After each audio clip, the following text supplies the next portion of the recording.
पूरा का पूरा समुद्र तुम्हारे अंदर है, लेकिन फिर भी तुम चम्मच लेकर बाहर पानी ढूंढ रहे हो। दोस्तों, यह लाइनें आपका जीवन बदल देंगी, जीवन आनंद से भर जाएगा।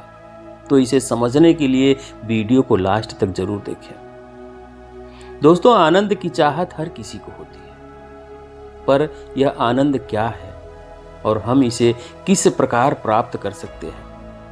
तो चलिए यह जानने का प्रयास करते हैं कि जीवन का भरपूर आनंद कैसे उठाया जा सकता है। यह एक ऐसी मानसिक अवस्था है जब मनुष्य पीड़ा से मुक्त हो जाता है। आनंद का तात्पर्य मन की शांति से है, दुखों से मुक्त होने से है। जब कोई इस अवस्था को पा लेता है तो उसका चित्त पूर्ण रूप से शांति की स्थिति में होता है। मनुष्य को 3 प्रकार की अनुभूतियां होती हैं। एक अनुभूति दुख की, एक अनुभूति सुख की और एक अनुभूति आनंद की होती है। सुख और दुख की अनुभूति बाहर से होती है, जबकि आनंद की अनुभूति भीतर से होती है। बाहर से हम जो चाहते हैं वो मिल जाए तो सुख की अनुभूति होती है, और अगर ना मिले तो दुख की अनुभूति होती है। सुख एक संवेदना है और दुख भी एक संवेदना है। सुख दुख की अनुपस्थिति है और दुख सुख की अनुपस्थिति है। आनंद सुख और दुख दोनों की अनुपस्थिति है। आनंद की स्थिति मन की ऐसी स्थिति है जब वह बाहर से घटित किसी भी घटना से प्रभावित नहीं होता।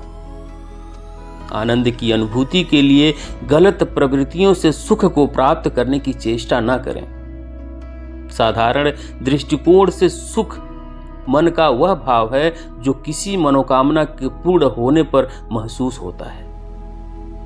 जिन क्रियाओं से मनुष्य को सुख प्राप्त होता है उसे बार बार वह दोहराना चाहता है।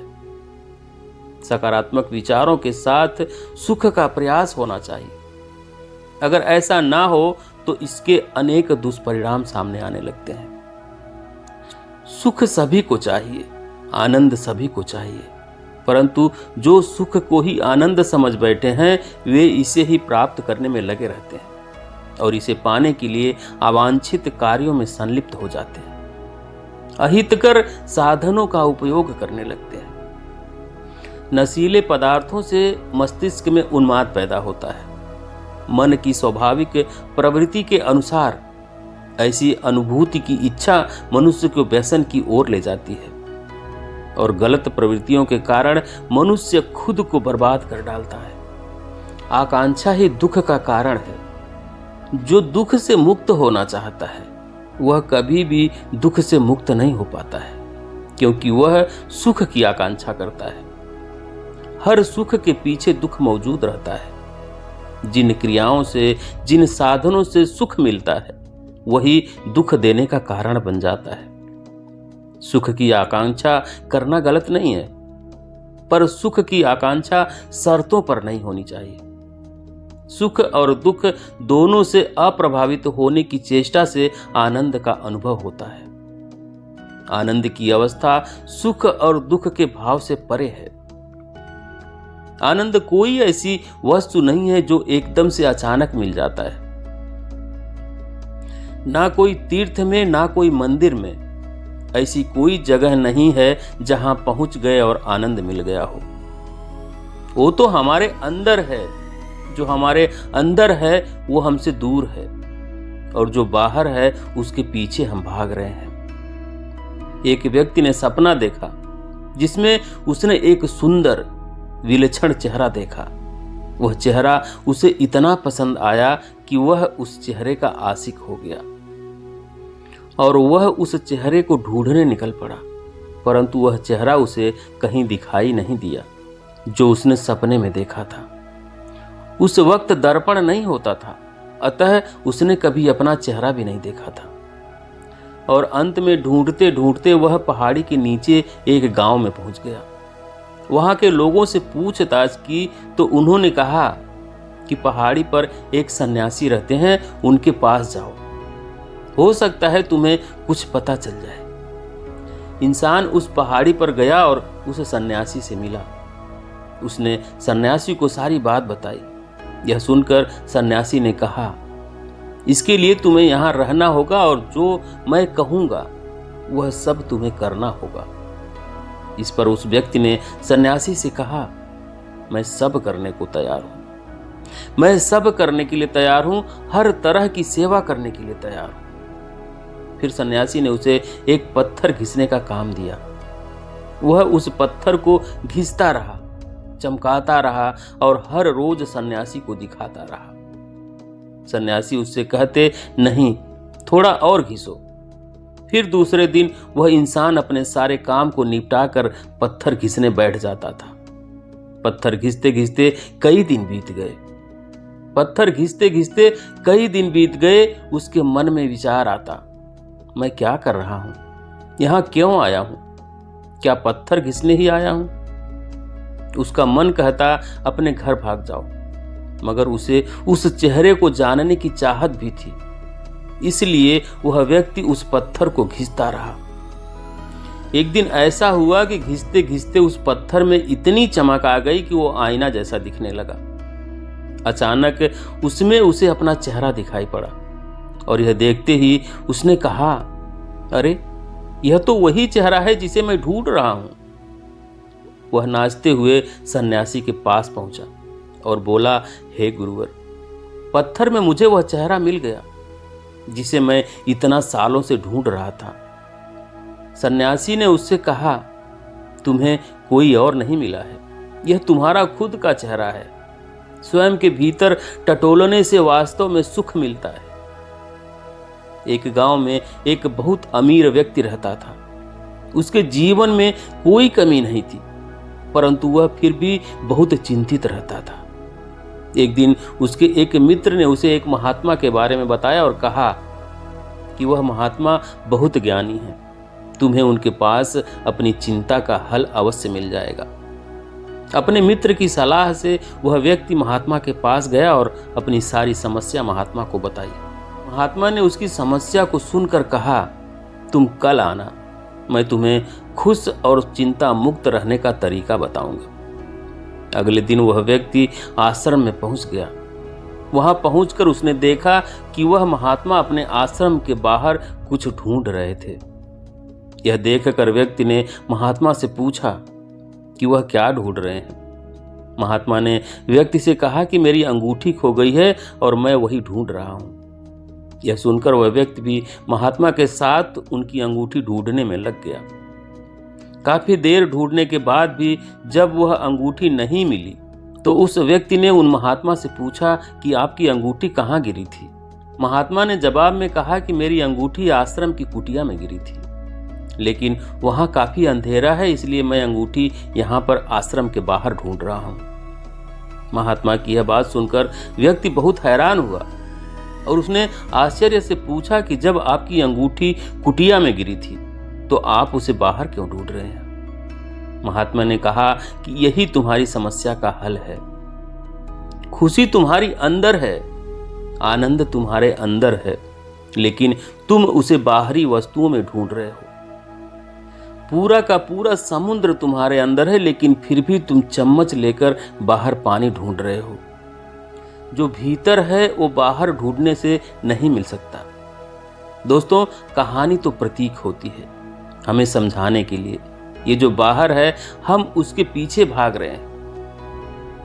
दोस्तों, यहां पर बात चल रही है अंदर के चेहरे की। आपके अंदर जो चेहरा है वह आपका असली रूप है। उस रूप को जानने के लिए अपने भीतर प्रवेश करना होगा। आपके भीतर जो वस्तु छिपी है वह बाहर खोजने से नहीं मिल सकती। दोस्तों, एक कहानी में अंदर के चेहरे को समझाने के लिए बाहर के चेहरे को प्रतीक के रूप में लिया गया है। दूसरी कहानी में अंदर का प्रतीक अंगूठी है, वह वस्तु, वह अनुभव हमारे पास ही है। सिर्फ किसी के बताने की देर है कि यह जीवन है, ये आप हैं और ये नियम है। इन नियमों का आप पालन करेंगे तो आपका जीवन आनंद से भर जाएगा। यह एक मुहावरा है। दोस्तों, इसका आशय है कि मन अगर साफ हो तो नदी और पोखरा भी आपको गंगा की भांति पवित्र लगेगा। आनंद की अनुभूति उसे ही होती है जो भीतर से स्वच्छ होता है। जरूरत है भीतर से सफाई की। अगर भीतर साफ होगा तो हमारे जीवन में आनंद ही आनंद होगा। एक बार तीर्थ यात्रा में जाने वाले लोगों का जत्था संत जी के पास जाकर उनसे साथ चलने की प्रार्थना की। संत ने अपनी असमर्थता बताई और उन्होंने तीर्थ यात्रियों को एक कड़वा कद्दू देते हुए कहा कि मैं तो आप लोगों के साथ नहीं जा सकता, लेकिन आप इस कद्दू को साथ ले जाइए और जहां जहां भी स्नान करें इसे भी पवित्र जल से स्नान करा लाएं। लोगों को उनके कहने का तात्पर्य समझ में नहीं आया। सभी संत का बहुत सम्मान करते थे, अतः उन्होंने वह कद्दू लिया और जहां जहां गए स्नान किए, वहां वहां स्नान करवाए। दर्शन किए तो उसे भी दर्शन करवाए। यात्रा पूरी होने के पश्चात सभी वापस आए और उन लोगों ने वह कद्दू संत जी को लौटा दिया। संत ने सभी यात्रियों को प्रीति भोज पर आमंत्रित किया और तीर्थ यात्रियों को अनेक प्रकार के पकवान परोसे गए। तीर्थ में घूमकर आए हुए उस कद्दू की सब्जी भी विशेष रूप से तैयार की गई थी। सभी यात्रियों ने खाना शुरू किया और सबने कहा कि यह सब्जी कड़वी है। संत ने आश्चर्य बताते कहा कि यह तो उसी कद्दू से बनी है जो तीर्थ स्नान करके आया है। बेशक यह तीर्थाटन से पूर्व कड़वा था, मगर मैंने सोचा कि तीर्थ दर्शन तथा स्नान के बाद इसमें स्वाद आ गया होगा, फिर भी यह कड़वा कैसे रह गया। यह सुनने के बाद सभी यात्रियों को समझ में आ गया कि हमने तीर्थाटन किया है, लेकिन अपने मन को एवं स्वभाव को सुधारा नहीं तो तीर्थ यात्रा का कोई मूल्य नहीं है। तीर्थाटन के बाद भी हमारे विचारों में कोई परिवर्तन नहीं हुआ है।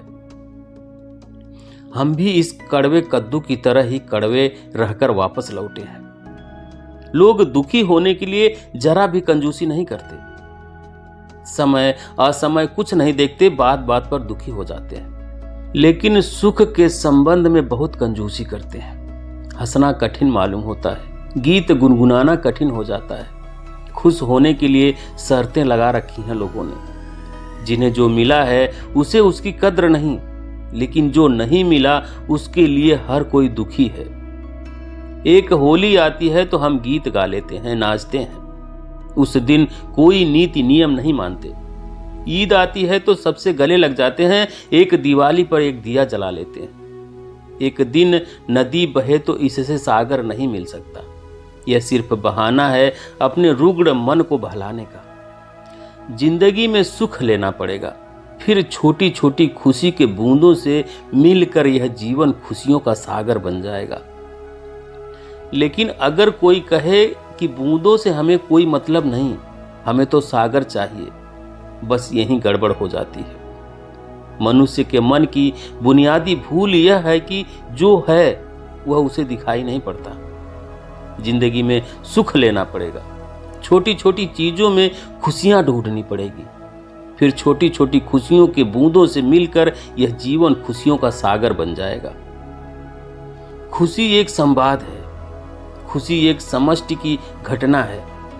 उदास आदमी अकेला हो सकता है, लेकिन आनंदित होना एक बंटवारा है। दुख सिकोड़ता है, आनंद फैलाता है। दुख अहंकार में केंद्रित कर देता है, आनंद अहंकार को तोड़ देता है। जो फूलों के बीच जीना चाहता है वो किसी के रास्ते पर कांटा नहीं रख सकता। दूसरों को दुख देना अपने लिए दुख को आमंत्रण भेजना है। अगर आप चाहते हो कि आप पर आनंद की वर्षा हो जाए तो प्रतिपल आपको आनंद को बांटते हुए जीना पड़ेगा। ध्यान रखें, जितना आनंदित आप होना चाहते हैं उतना ही आनंद आपको बांटना पड़ेगा। आनंद कदम कदम पर है। तीर्थ के बिना, संतोष के बिना, कर्म के बिना, कर्तव्य के बिना हमें आनंद कैसे मिलेगा। भाग्य अवसर देता है और पुरुषार्थ से सब कुछ हासिल होता है। यह जो मानव जीवन हमें मिला है यह अपने आप में बहुत बड़ी घटना है। इसलिए फिक्र होने चाहिए सुख को चुनने की। हमारा प्रयास होना चाहिए उठते बैठते, सोते जागते, प्रत्येक कृत्य में, हर एक परिस्थितियों में आनंद के साथ जीने का। ये जो सांसें चल रही हैं वो उस ऊर्जा के कारण है जो भीतर है, और यह ऊर्जा परम आनंद का अंश है।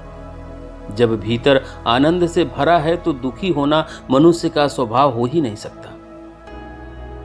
बात बस इतनी है कि हम जीते कैसे हैं, सब कुछ समझ के स्तर पर निर्भर है।